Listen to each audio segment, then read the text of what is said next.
भाइयो बड़ा कहत रहले हवे कि दरोगा ना बनम, पास ना करम, परीक्षा ना दे। परीक्षा दे देली बोलू पास ना करब।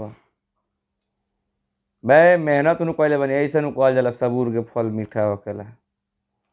आज देखल दरोगा बन गनी कि ना? हैं? जब मोदी जी चाय बेच के प्रधानमंत्री बन सकत रहो, तो हमनी चाय बेच के दरोगा ना बन सकतनी? हमनी मेहनत करके ना बन सकतनी?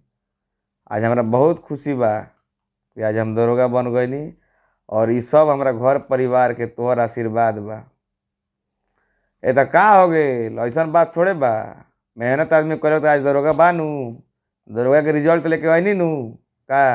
तो यही से कहल जाला कि मेहनत करे वाला के कभी भी मेहनत सार्थक होला।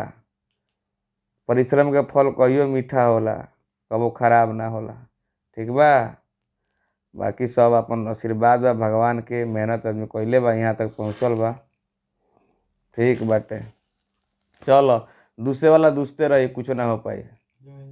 जय